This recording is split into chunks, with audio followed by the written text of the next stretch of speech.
Salut les potos, c'est le guide d'à côté, bienvenue sur ma chaîne où on parle de manga, d'anime, de tout ce qui a rapport avec en fait.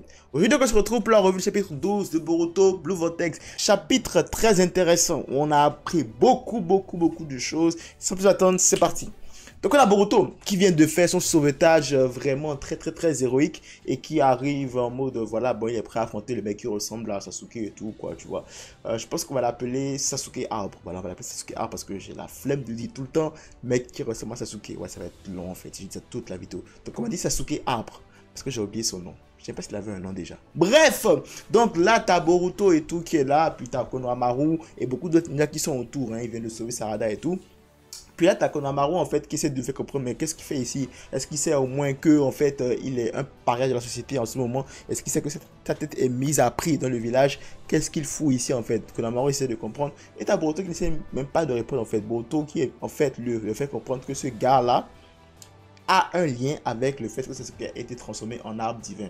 Du coup, en fait, Sasuke arbre serait issu en fait de la transformation en arbre divin de notre cher Sasuke. Donc là, en fait, Boruto, lui, il n'en a rien à cirer. En fait, il est là pour un truc et il est prêt en fait à tout pour pouvoir atteindre cet objectif-là, c'est-à-dire trouver le moyen d'inverser ce processus-là en fait qui est en train de tuer, si je peux dire ça comme ça, à petit feu Sasuke.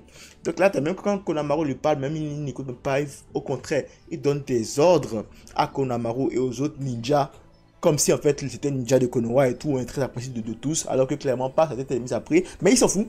Il en fait, il donne des ordres aux gars en mode restez concentrés, sinon vous allez mourir. J'ai besoin que vous fassiez tel pour moi afin de pouvoir m'aider à réussir ma mission. Au calme. Boruto en fait, lui, il s'en fout de tout le travail, tout le drama. Non, lui, c'est pas son problème. Lui, son problème, c'est de pouvoir sauver Sasuke et c'est tout ce qui compte en fait. Donc là, il commence par se battre avec le gars et tout, tu vois. Et on voit en fait que bon, le gars, il a répliqué de Sasuke et tout. Bon, ça, on le savait déjà depuis le précédent chapitre.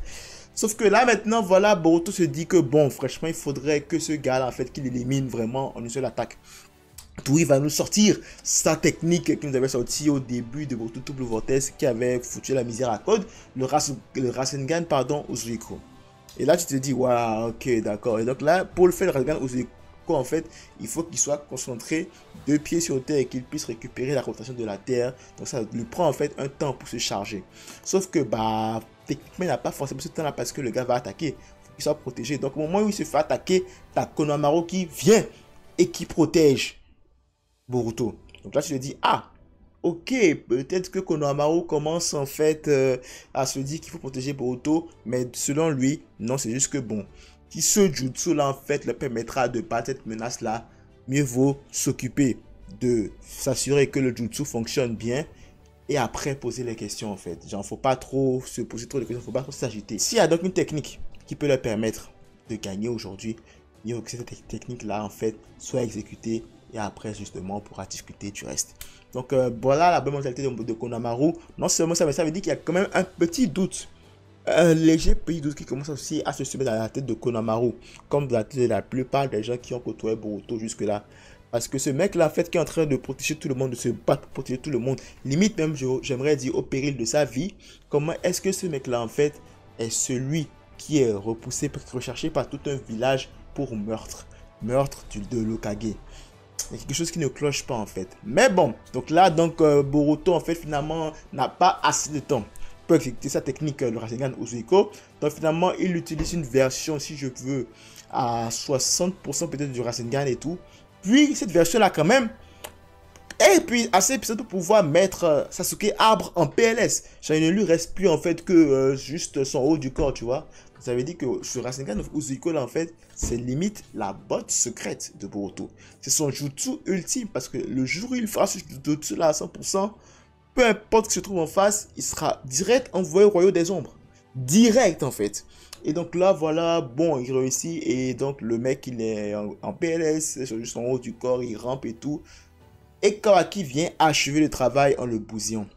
Et moi j'ai un truc à dire par rapport à Kawaki. Kawaki avant il avait aperçu l'autre mec là non. Pourquoi il ne l'a pas pris, pourquoi il ne l'a pas attaqué alors que Boruto attaquait Sasuke Arbre en fait. Je ne comprends pas. Il y avait l'autre mec là. Pourquoi est-ce que ce gars là a tellement le besoin de tout le temps voler la vedette à Boruto, que au lieu de s'occuper de ce mec là en fait, il est venu achever le travail de Boruto et limite récupérer le mérite si tu veux. Et après, mais après avoir fait ça, il vient encore embrouiller Boruto alors que Boruto veut prendre le fruit.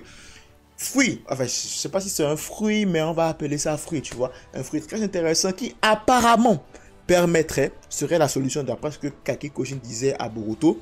Le fruit là, en fait, serait le moyen de pouvoir inverser la transformation en arbre de notre Sasuke et pouvoir le sauver. Et donc Boruto avait potentiellement en fait le moyen de pouvoir ramener son maître dans le monde des vivants, quoi, tu vois.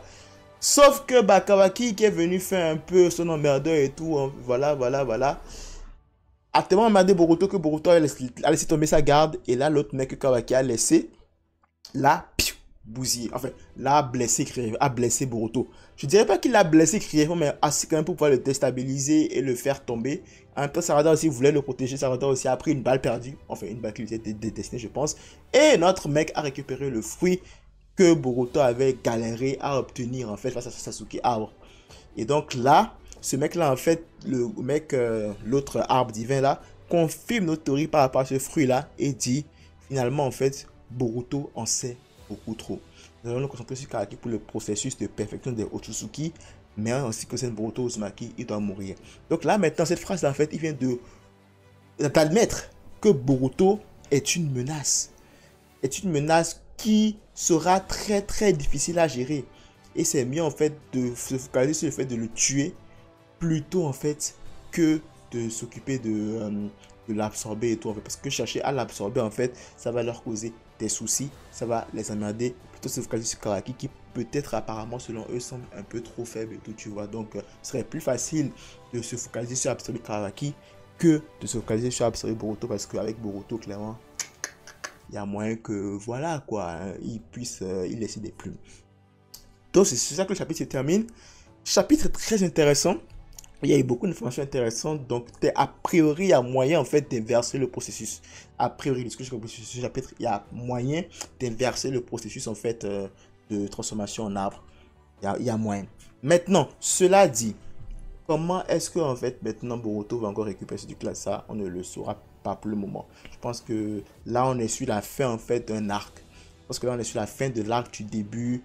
Là c'est bon, la menace va s'enfuir, la menace se retire, la bataille est finie, tu vois. Maintenant, que va-t-il arriver de Boruto?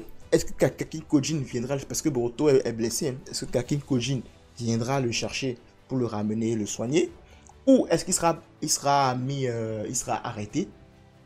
Ou encore, est-ce que Shikamaru va faire un petit truc sneaky sur le côté, en mode il va le récupérer, le mettre dans une pièce, le protéger, puis l'interroger en même temps, essayer de comprendre en fait comment est-ce que ce mec-là est en train d'être accusé du meurtre du Hokage, et pourquoi est-ce que lui-même Shikamaru en fait a un doute sur la véritable culpabilité de Boruto, quoi, tu vois. Donc à partir de là, tout peut se passer.